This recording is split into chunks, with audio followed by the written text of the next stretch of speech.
I wanted to die. There were days where I wanted to die. And that was something I had never experienced before in my life. Amy Robach and T.J. Holmes are breaking their silence on those affair allegations. The former GMA3 co-host, whose romance became the center of controversy when they were photographed during a getaway in November of 2022, are now detailing their relationship for the first time.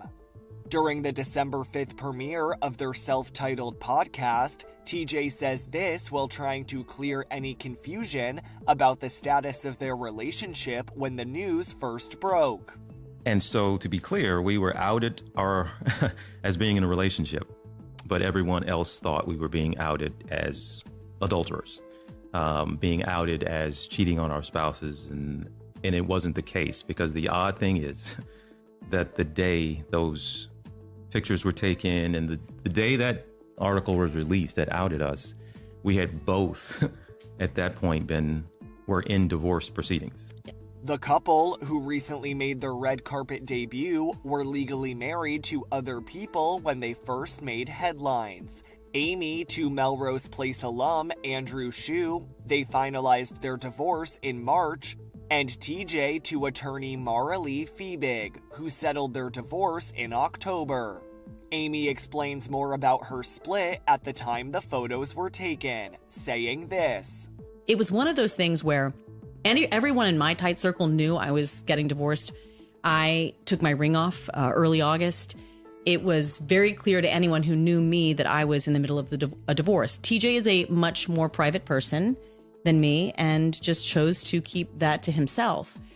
But it was hard because anyone who was a viewer, anyone outside of a very small circle, didn't know that either one of us were getting divorced. So that was one of the challenges we had in the beginning. So we were trying to clear everything up. TJ goes on to note that he didn't think to share the news of his relationship with Amy right away, as he was still navigating the aspects of his split within his family. Look, at that point, my daughter, she's 10. I was still trying to get her adjusted to her new reality of her parents not being together. And I'd been working on that for the past 3-4 months. So I didn't want to spring on her in that early that, oh yeah, by the way, you know that Amy Robach, who's actually you've known since you were 1, has been a part of I'm dating her now. I didn't want to do that to her at the time, but I hadn't even told my mom about the divorce. So why the hell am I thinking about telling an executive at the network about it? So that's just where our heads were. And hindsight, sure. And maybe we screwed up. The former co-hosts also recall the controversy taking its toll on them as individuals and the possible effects it had on their careers, with both being candid about their mental and emotional struggles throughout the fallout. But this year, I wanted to die. There were days where I wanted to die. And that was something I had never experienced before in my life, where I just didn't want to get up. I didn't want to see what new headline was going to be out there. And that has been such an eye-opening experience. And then to feel like, who is still behind me? Who supports me?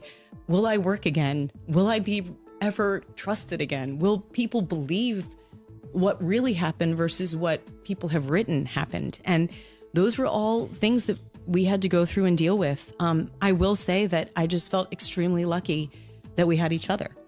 Despite the previous struggles, the couple is moving forward in their lives together, saying this about their relationship and the future. But bottom line, we have not said this. I'm in love with this woman and she's in love with me. And we are planning a life together.